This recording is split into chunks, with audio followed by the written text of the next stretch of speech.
ଆଜ୍ଞା ଆପଣଙ୍କର ଚାଲିଛି କ'ଣ? ଗୋପାଲ କି କଷ୍ଟ। ଓହୋ, ଆଡ଼େ ଖେଳ ଦେଖା ଚାଲିଛି, ଆଡ଼େ ଅଟା ଦଳା ଚାଲିଛି।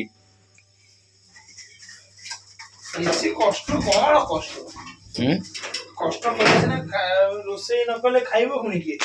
ତୁ ଖାଇବୁ? ଉପାସ ପଡିବୁ? ଉପାସ ଆଉ କ'ଣ ପଡିବୁ ନା? ତୁ ଉପାସ ପଡିବୁ। କଷ୍ଟ ତ ମୁଁ କରୁଛି ଆଉ କୁଷ୍ଟ କେବେ ମିଳିବ ମୁଁ ଦେଖୁଛି। ଆମେ କ'ଣ କଷ୍ଟ କରୁନାହିଁ? ଇଲୋ ଗୋପାଲ, ଓହୋ, ଗୋଟେ ପିଲା ଦେଖ ବସିକି ତାର ଚାଲିଛି, ତାର କର୍ମ କରି ଚାଲିଛି। କର୍ମର ଫଳ ଯଦି ମିଳୁନି ଆଉ ଏଠି ଭାଇ ଆମର ଅଟା ଦଳୁଛି, ଏଠି ଆମର କୋବି ଆଳୁ ଭଜା ମୁଁ କରୁଛି ହେଲା।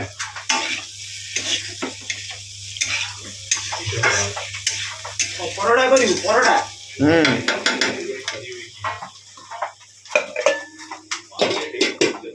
ଏଠି ଆମର ୱାନ୍ ଡେ ମ୍ୟାଚ୍ ଚାଲିଛି, ଇଣ୍ଡିଆ ସାଉଥ ଆଫ୍ରିକା।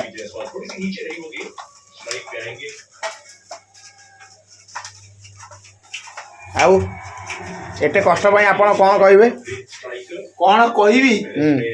କିଛି କହିବି ନାହିଁ। କଷ୍ଟ ତ କରୁଛି ଆଉ କୁଷ୍ଟ କେବେ ମିଳୁଛି ମୁଁ ସେଇଟା ଦେଖୁଛି। କଷ୍ଟ କଲେ ଜୀବନରେ ଯେତେ କଷ୍ଟ କରିବ ସେତେ ସଫଳ ମିଳିବ, ସେଥିପାଇଁ କଷ୍ଟ କରି ଚାଲ। Very good, very good, very good. ଜୀବନରେ କଷ୍ଟ କରି ଚାଲ। ଭଗବାନ ବହୁତ କଷ୍ଟ ଦେବେ, କଷ୍ଟକୁ ସହିବାର ଅଛି। କଷ୍ଟ କଲେ କ'ଣ ମିଳିବ? କଷ୍ଟ କଲେ ତେଣି ଭଗବାନ ଯାହା ଫଳ ରଖିତେ। ଆଚ୍ଛା, ଠିକ୍ ଅଛି।